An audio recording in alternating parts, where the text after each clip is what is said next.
పురుషుల్లో మీరు అలా ఉంటుందా చూడండి ఎక్కడైనా. భగవంతుడి విషయంలో మనమంతా అలా ఉండాల్సిన వాళ్ళం. నీ ప్రయోజనం కాకుండా ఏది చేసినా వాడి ప్రయోజనం కోసం చెయ్యాలి అనేది లక్షణం. వేదాంతం మనకు అది చెబుతోంది. జీవుడు అట్లా ప్రవర్తించాలి. చిత స్వార్థము తన ప్రవృత్తి కారాదు. భగవంతుడి యొక్క పరార్థము అంటాను. భగవంతుడికి పరుడు అని పేరు. చేత పరార్థ ప్రవృత్తి కావాలి తప్ప జీవుడిది ఎప్పుడు స్వార్థ ప్రవృత్తి కాకూడదు. పరార్థ ప్రవృత్తి కావాలంటే నీలో కూడా ప్రేమ కావాలి. ప్రేమ అవిచ్ఛిన్నంగా సాగాలి. ఆ అవిచ్ఛిన్నంగా సాగే ప్రేమనే భక్తి అని అంటాం మనం. భక్తి అంటే అదేదో కొత్తగా రావాల్సింది ఎక్కడితో కాదండి. అవిచ్ఛిన్నంగా సాగే ప్రేమ. అయితే ఈ ప్రేమ ఎక్కడి నుంచి వస్తుంది? తెలిస్తే వస్తుంది. ఏం తెలియాలి? సంబంధం తెలియాలి. నా పిల్లాడు అనుకుంటే ఆ తల్లి ప్రేమిస్తుంది. పక్కింటి పిల్లాడిని మళ్ళీ ప్రేమిస్తుందండి. తన పిల్లాడు ముక్కు మూతి కారుతున్నా ఓ ఎత్తేసుకుని ముద్దాడేస్తుంది. పక్కింటి పిల్లాడు నీట్గా వచ్చిన ఆగక్కడ అంటుంది. ఎందుకంటే తనవాడు సంబంధం. మళ్ళీ జ్ఞానము అంటాను దాన్ని. చేత జ్ఞానము పండితే భక్తి అని అంటాను దాన్ని నేను. ఎక్కడ భక్తి అంటే ఎక్కడ ఈ అవిచ్ఛిన్నమైన ప్రేమ ఉంటుందో ఆ ప్రేమ always demands some sort of giving, some sort of offering, some sort of service. ప్రేమకి లక్షణం అదండి. ప్రేమ పుచ్చుకోవాలని కోరదు, ఇచ్చుకోవాలని కోరుతుంది. ప్రేమ ఎప్పుడు కూడా సేవ చేయించుకోవాలని కోరదు, సేవ వాడికి అర్పించాలని కోరుకుంటుంది. ఇది ప్రేమకి లక్షణం అండి. ఇది స్త్రీలో ఉంటుంది. భగవంతుడి విషయంలో అందరిలోనూ ఆ ప్రవృత్తి ఉండాలి. పురుషుడికి అహంకారం సహజంగానే శరీరంలో ఈ నిర్మాణంలో ఏర్పడింది. అందుకోసం నేను పురుషుణ్ణి అని అనుకున్నవాడు ఆ భావాన్ని మార్చుకుని నేను కూడా భగవంతుడికి పరతంత్రుణ్ణే అని భావించగలగాలి. అలా భావిస్తేనే వాడు భగవంతుడు అనుగ్రహానికి పాత్రుడవుతాడండి. ఆ భావం లేకపోతే వాడు భగవంతుడి యొక్క అనుగ్రహాన్ని పొందడు. ఈ దృష్ట్యా గమనిస్తే అందరూ స్త్రీలే ఈ ప్రపంచంలో. భగవంతుడికి చెందనివాడెవడు? భగవంతుడే ప్రయోజనంగా పని చేయాల్సిన అవసరం లేనివాడెవడు ఈ ప్రపంచంలో? అయితే కొందరు దాన్ని రికగ్నైజ్ చేయకపోవచ్చు, అది అహంకారం అంటాం. ఇది తగదన్నమాట. అంచేత అందరినీ స్త్రీలు అనొచ్చు, అందరినీ పురుషులని కూడా అనొచ్చు. కానీ అప్పుడు ఏ సెన్స్లో అంటాం అనేది మనం తెలియాలి. ఇప్పుడు ఒకే వ్యక్తిని అన్న అనొచ్చు, తమ్ముడు అనొచ్చు, భర్త అనొచ్చు, తండ్రి అనొచ్చు, కొడుకు అనొచ్చు, ఫ్రెండ్ అనొచ్చు. అనొచ్చా కూడదా? ఒకే వ్యక్తిని. అదేమిటండి అన్న అయితే తమ్ముడు ఎలా అవుతాడండి? ఇది వెర్రి ప్రశ్న. తన తమ్ముడికి అన్నగారు వాడే, తన అన్నగారికి వాడే తమ్ముడు అవట్లే.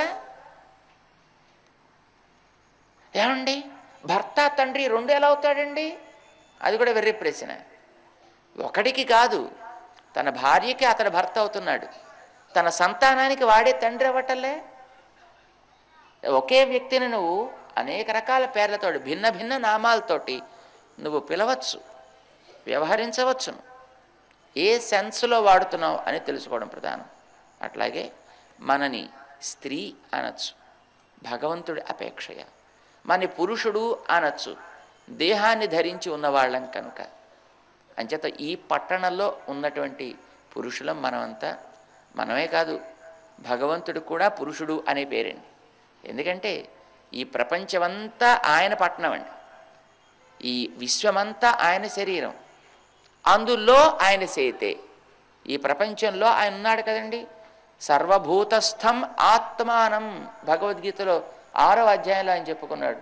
ఈ సమస్త భూతము కూడా నాకు శరీరం, అందులో నేను ఆత్మని.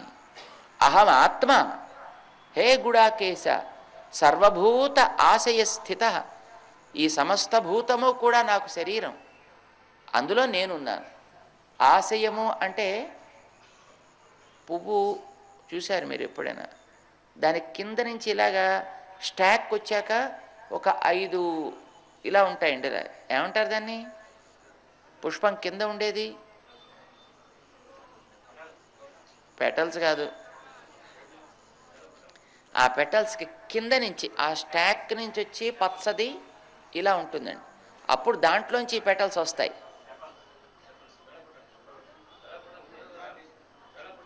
దళపుటమా ఏమో, అదేదో తెలుసును కదా మీకు,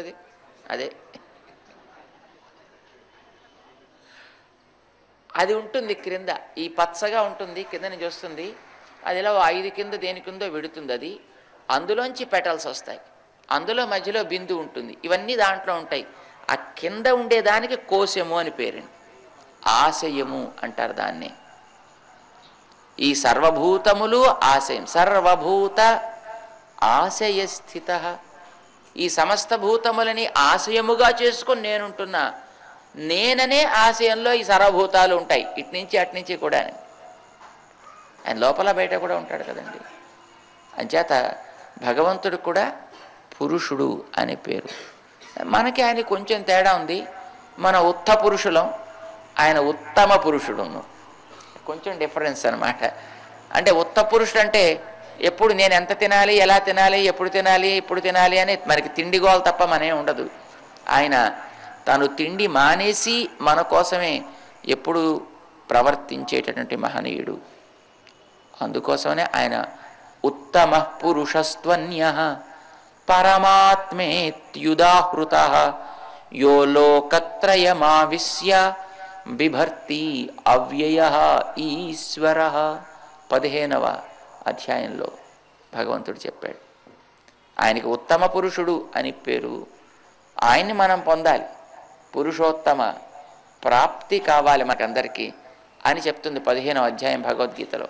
సరే, వేదాలు ఏ పురుషులు రచించినవి కావు, అంటే ఉత్త పురుషులు రచించినవి కావు, ఉత్తమ పురుషుడు కూడా రచించినది కాదు.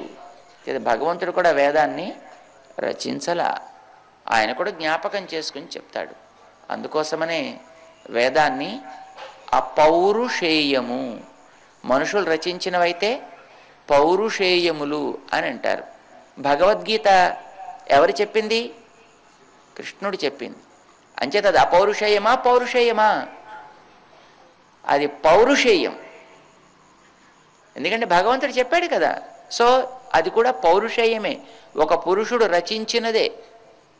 భగవద్గీత వేదం కాదు, భగవద్గీత పౌరుషేయం. రామాయణం పౌరుషేయమా పౌరుషేయమా? అది పౌరుషేయమే, వాల్మీకి రచించాడు. బ్రహ్మసూత్రాలు, భారతం పౌరుషేయమే. ఎవరు రచించారు? వేదవ్యాస భగవానుడు రచించాడు. ఉపనిషత్తులో ఎవరు రచించలా, అపౌరుషేయాలు. ఎందుకని? అవి కూడా వేదాల్లో ఒక భాగం. వేదాలు 3 భాగాల్లో ఉంటాయి. సంహిత అంటారు, ఆరణ్యకాలు అంటారు, బ్రాహ్మణాలు అంటారు, 3 రకాలుగా ఉంటాయి. అందులో ఉపనిషత్తులు అనేవి ఆరణ్యకాల్లో చేరుంటాయి అన్నమాట. అంచేత ఆరణ్యాలకి అంతర్గతమైనవి కనుక, అది వేదాంకి ఒక భాగం కనుక, వేదాలు ఎవరు రచించినవి కావు కనుక ఉపనిషత్తులు కూడా పౌరుషేయాలంటామా అనకూడదు, అపౌరుషేయాలు. అయితే ఇక్కడ మనం ఒక మాట జ్ఞాపకం పెట్టుకోవాలండి. అపౌరుషేయాలు అని మనం ఉపనిషత్తులకి ఇన్ జనరల్ అంటాం అనుకోండి, కానీ ఉపనిషత్తులు ఎన్ని అనే ప్రశ్న వచ్చినప్పుడు మాత్రం మనం మొదటి రోజున చెప్పుకున్న మీకు జ్ఞాపకం ఉంది, మన శంకరాచార్యుల వారు, రామానుజాచార్యుల వారు, మధ్వాచార్యుల వారు లాంటి మహనీయులు తమ తమ సమయాల్లో తమ తమ కామెంటరీస్లో అంగీకరించినవి మాత్రం 14 ఉపనిషత్తులే మనకు కనిపిస్తాయి. మరి మిగతావి ఉన్నాయో లేవో మనకైతే అంత బాగా తెలీదు. ఇప్పుడు ఈ రోజుల్లో అయితే సుమారు 1500 ఉపనిషత్తుల దాకా చెప్తున్నారు, 500-600 ఉపనిషత్తులు అయితే పక్కాగా చెప్తున్నారు. మరి దాంట్లో అల్లోపనిషత్తు ఉందండి, దాంట్లో క్రీస్తు ఉపనిషత్తు ఉందండి, మరి దాంట్లో ఇంకా రకరకాల ఉపనిషత్తులు ఉన్నాయి.